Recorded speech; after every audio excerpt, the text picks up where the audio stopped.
The fact of the matter is that Ohio is already well positioned among states to be competitive in the race to the top grant competition.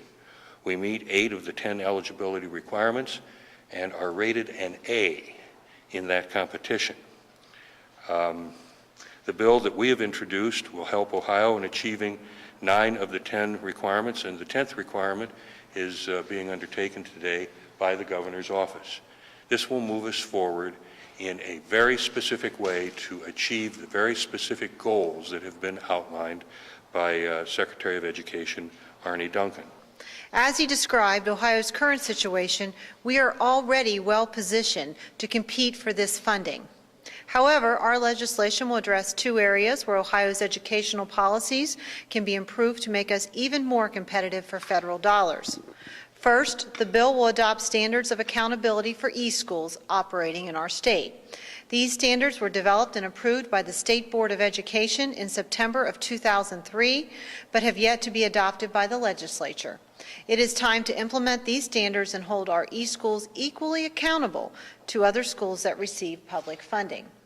Second, the bill allows for the creation of the longitudinal data system that would combine information currently gathered and cataloged by the Ohio Department of Education and the Board of Regents.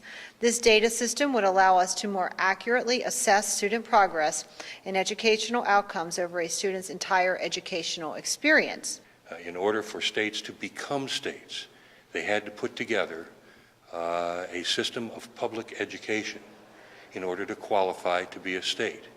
And since then, that growing partnership between the federal government and the states and the localities have recognized the reality that education is a local function, it is a state responsibility, and it has from the beginning been and is increasingly today an overarching national concern.